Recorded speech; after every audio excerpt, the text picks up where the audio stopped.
So, may natuklasan ako. Yung palang motor natin, kahit pala magasgas yung ating mga lens ng ating ilaw ng motor, hindi mo na kailangan palang bumili ng kahit malalim yung scratch. Mare-revive at mare-revive yun. Mare-revive at mare-revive. Yung mga lens ng ating mga sasakyan na lumalabo, yun palang ginagamit ng India.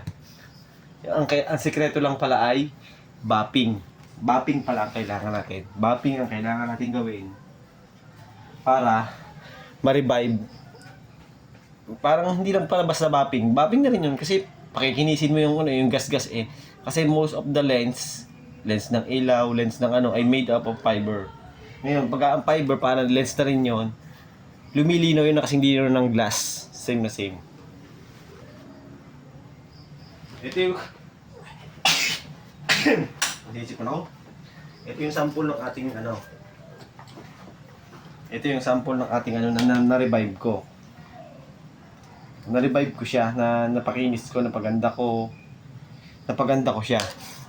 Kasi nagkagas ka siya. Kaya nga lang, ang nag-sacrifice ay yung kanyang photochromic coating na tinatawag. Yung chromic coating.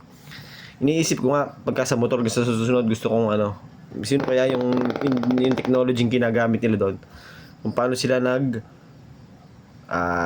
photochromic. Maganda sana sa motor maganda sana ito sa mga motor natin. Wala pang gumagawa, wala pa akong nakikita na lens na may photochromic. Yun nga ako, naghahanap nga ako noon. Ito, may tama na to. Ito, kinakahuyan ko na lang ito, ginagamit ko lang itong frame kasi may tama na nga ito, nagasgas to, kaya bumili na lang ako ng lens. Ngayon, ito, hindi mo halata kasi makinis, napalinis ko na yun, nalinis ko ng maigi tingnan Hindi mo halata pero may tama na yan dito. Yan, diyan. Kasi nilinis ko lang yan, may gas kasi yung malalim. Natanggal ko. Ibig sabihin, pwede kong gawin sa mga motor at saka sa mga sasakyan na lumalabo yung lens. Tingnan mo. Pakita natin na may tama yan. Pakita natin.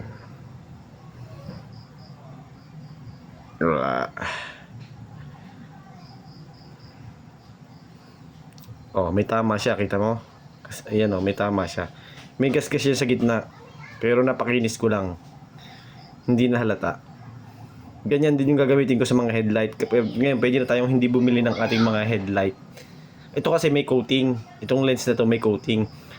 Yung photochromic coating na nasa ibabaw. Kaya pala naman siya nagpapalit ng kulay. Meron siyang coating. Iniisip ko nga sana meron din sa motor. Sa mga motor natin. Pero pwede pala. Ngayon, sa susunod, pagka lumabo yung lens ko na nilaw, kaya ko na siyang gawing gano'n, yung puting-puting nasa gitnang yun, gano'n, na makintab. Yun lang palang gagawin. Hindi na kailangan kung pa. Basta ibabapping mo siya. Bapping na makinis na halos sa pagdepende sa hawak mo makintab dapat. Dudulas. Yung kumakapit ng kamay mo. Para magawa mong i-restore yung lens. Or mapaputi yung lens. Yun din ang ginagamit sa India. Kaya nga lang medyo masalaula dun